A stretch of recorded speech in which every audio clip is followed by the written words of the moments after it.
पाकिस्तान की सेना ने एक बार फिर एलओसी पर संघर्ष विराम का उल्लंघन किया है। सीमा पार से एक बार फिर से सीज फायर टूटा है। पाकिस्तानी सैनिकों ने भारतीय चौकियों पर छोटे हथियारों और मोर्टार से फायरिंग की। भारतीय सेना ने भी इस कार्रवाई का मुंह तोड़ जवाब दिया है। गौरतलब है, अप्रैल के आखिर में पाकिस्तान से आए आतंकवादियों ने वेस्टर्न वैली में 26 लोगों की हत्या की थी। इसके बाद भारत ने ऑपरेशन सिंदूर और फिर ऑपरेशन महादेव से बदला लिया था।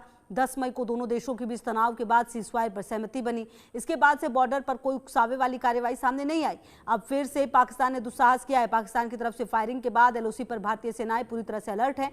तो वहीं अब पाकिस्तान को एक बार फिर से करारा जवाब मिलेगा। अब यह करारा जवाब किस रूप में होगा, इसे लेकर चर्चा चारों ओर शुरू हो गई है। तो ये पाकिस्तान है और पाकिस्तान है कि मानता नहीं है। जिस तरह की स्थितियां पाकिस्तान में अभी फिलहाल नज़र आ रही हैं, आप देखिए, एक तरफ वो अपनी आंतरिक लड़ाई भी लड़ रहा है और दूसरी तरफ उसका दुस्साहस ये है कि वो कोशिश करता है घुसपैठ करने की। हालांकि भारतीय सेना लगातार जवाब दे रही है। तो आपको बता दें कि जो एलओसी पर स्थिति है उसे कंट्रोल में करने के लिए लगातार भारतीय सेना की यहाँ पर मौजूदगी, और आपको बता दें कि एलओसी पर पाकिस्तान ने सीजफायर तोड़ा है। पाकिस्तानी सेना का दुस्साहस सामने आया है। सीमा पार से एक बार फिर से सीजफायर टूटा है और ये पाकिस्तान की फितरत भी है। पाकिस्तान ने संघर्ष विराम का उल्लंघन किया है। पाकिस्तान की सेना ने एलओसी पर संघर्ष विराम का उल्लंघन किया है। पाकिस्तानी सेना ने भारतीय सेना की चौकियों को निशाना बनाया है। पाक सैनिकों ने छोटे हथियारों से गोलियां चलाई है और मोर्टार दागे हैं। अब भारतीय सेना ने भी इसका मुंह तोड़ जवाब दिया है। अब आपको बता दें, पाक हरकत के जवाब में भारतीय सेना ने सख्त और माकूल कार्रवाई की। नियंत्रण रेखा के आसपास के इलाकों में तनाव की स्थिति बन गई है। किसी भी उकसावे का जवाब देने के लिए भारतीय जवान हमेशा तैयार हैं। भारत ने कहा कि किसी भी तरह की उकसावे वाली कार्रवाई को बर्दाश्त नहीं किया जाएगा। तो आपको बता दें कि जो ये पूरा एक्शन है वो सामने आया है और कहीं ना कहीं जो पाकिस्तान है उसकी जो स्थिति है वो आप समझिए कि उसके अंदर भी अभी बहुत कुछ चल रहा है। चाहे वो पीओके हो, खैबर पख्तूनख्वा हो, बलूचिस्तान हो या फिर सिंध का इलाका, और दूसरी तरफ अगर आप अफगानिस्तान के साथ भी देखिए तो स्थिति वहाँ पर भी ख़राब है। और इस बीच आप देखिए कि किस तरह का जो तनाव है वो सीमा पर डालने की कोशिश की जा रही है। शायद इसके पीछे एक कारण ये भी हो सकता है कि जो अपने अंदर चल रहा है उससे ध्यान हटाने की कोशिश और कवायद की जा रही है। तो आपको बता दें कि जो स्थितियां हैं वो कहीं ना कहीं देखने को मिल रही हैं और ये आप समझिए कि जो एलओसी पर स्थिति फिलहाल बनी हुई है, लगातार भारतीय सेना यहां पर तैनात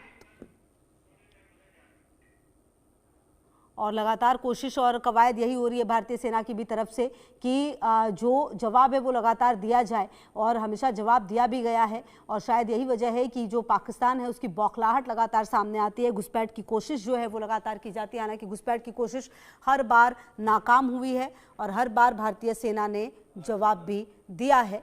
और जो जवाब है वो देते हुए आपको बता दें कि कहीं ना कहीं जो भारत है उसकी मंशा बिल्कुल क्लियर है, क्योंकि कुपवाड़ा में पाकिस्तान ने फायरिंग की। और हमारे साथ डॉक्टर मार्तंड झा, विदेश मामलों के जानकार, जुड़ गए हैं। बहुत स्वागत है सर आपका। ब्रिगेडियर रिटायर्ड विजय सागर धीमान जी भी डिफेंस एक्सपर्ट हमारे साथ जुड़े हुए हैं। सबसे पहले आप ही के पास आते हुए डॉक्टर मार्तंड, क्योंकि ये जो स्थिति नजर आ रही है इसमें क्या नजर आता है? कहीं ना कहीं पाकिस्तान चाहता क्या है कि उसके अंदर जो चल रहा है उससे ध्यान हट जाए लोगों का? बिल्कुल, मैं समझता हूँ कि पाकिस्तान की एक तरह की बौखलाहट है। ऑपरेशन सिंदूर में जो कुछ हुआ, भारत ने जितना क्रॉस फायरिंग किया, पाकिस्तान का जितना नुकसान किया, पाकिस्तान चाहता है वो अपने उस नुकसान की भरपाई करे और लगातार वो चाहेगा कि पीओके जैसे स्ट्रेटेजिक एरियाज़ में वो जितनी ज़्यादा चौकियाँ हों वो और बना सके। भारत का इसमें मेन जो इसका काम रहेगा कि उन चौकियों को फिर से ध्वस्त करना। वो कभी नहीं चाहेगा कि पाकिस्तान फिर से कुछ ग्राउंड्स को गेन कर जाए। इंटरनेशनल सिक्योरिटी में एक बहुत बड़ा कंपोनेंट है कि जो दुश्मन है आपका उसको आप स्ट्रैटेजिक ग्राउंड गेन ना करने दें, खास करके तब जब आप जानते हैं कि उसकी मंशा सिर्फ आज से नहीं, कई सालों से, जब से पाकिस्तान का जन्म हुआ है तब से ठीक नहीं रहा है।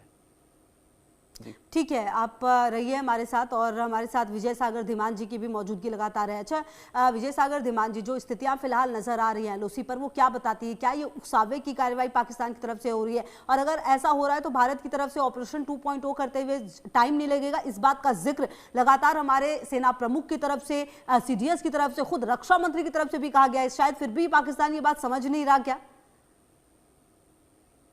देखिए, जो एलओसी के ऊपर जो हरकत हो रही है उसका एक रीजन है। कारण ये है कि अगर आपने देखा दशहरे के दिन जो हमारे रक्षा मंत्री थे, उन्होंने शस्त्र पूजा का जो आयोजन कराया वो उन्होंने भुज कच्छ में किया। कारण ये था कि ऑपरेशन सिंदूर में भारत ने जो पाकिस्तान को मारा था, वो मारा था पीओजेके से लेकर के नीचे राजस्थान तक, गुजरात का कुछ एरिया जो कच्छ का इलाका था वो छोड़ दिया था। परंतु उसके बाद पाकिस्तान ने समझा कि शायद ये भारत की ये एक कोई कमजोर कड़ी है कच्छ में। और कच्छ में अगर आपको याद हो 1965 में भी एक बार कच्छ इंसिडेंट नाम से कुछ हुआ था, जिसमें उनको मुंह की खानी पड़ेगी थी अल्टीमेटली। तो वो चाहते थे शायद इसको एक्सप्लॉइट करें, उन्होंने वहां पे अपनी डिप्लॉयमेंट शुरू कर दी। यहां तक कि चाइनीज कंपनी भी वहां पे आ गई, जो हमारी इंटेलिजेंस ने हमको बताया। तो उस चीज को काउंटर करने के लिए हमने एक्सरसाइज त्रिशूल शुरू की है कल से, 30 अक्टूबर से, जो 10 नवंबर तक चलेगी। और इसका इलाका है गुजरात से लेकर के गोवा तक का सारा इलाका, और साथ में जितनी भी हाई सीज का इलाका है। अब ये जो एक्सरसाइज हो रही है, ये कम से कम 35,000 ट्रुप्स इसमें पार्टिसिपेट कर रहे हैं। और ये एक्सरसाइज बेसिकली इसलिए है कि कल को अगर युद्ध होता है या कुछ ऐसी बात होती है, तो ये वाला जो सेक्टर है इसको भी हम मजबूत रखें। इसके साथ में एक एक्सरसाइज बे ऑफ बंगाल में भी चल रही है कि ढाका के पास अगर कोई कुछ होता है तो, परंतु that is a separate issue. तो इस चीज को देखते हुए पाकिस्तान की तरफ से गीदड़ भभकियां आनी शुरू हो गई हैं, डरना शुरू कर दिया है, एलओसी के ऊपर उन्होंने वायलेशन शुरू कर दी है, ये दिखाने के लिए कि हम तैयार हैं। परंतु सच्चाई ये है कि इस वक्त जो पाकिस्तानी आर्मी है, अगर मैं एक थोड़े निचले स्तर के शब्द का इस्तेमाल करूं, पाकिस्तानी आर्मी इस समय इस औकात में नहीं है कि भारत आर्मी को फेस कर सके। कारण उसका ये है, आज वो लड़ रही है बलूचिस्तान में, बलूचिस्तान लिबरेशन आर्मी ने उनको नाको चने चबा के रखे हुए हैं। साथ ही में टीटीपी ने खैबर पख्तूनख्वा में उनकी पैंट तक उतरवा के उनके हाथ में दे दी हैं। साथ में गिलगित बल्टिस्तान में लोग सड़कों पे हैं, पीओजेके में लोग सड़कों पे हैं, सिंध के लोग एज इट इज उनसे खुश नहीं है, परंतु उनको रिपोर्ट नहीं किया जाता। तो इस हालत में जो पाकिस्तानी आर्मी की डिप्लॉयमेंट है, वो इस वक्त इस हालत में नहीं है कि भारत के साथ मिल सके। और यही बात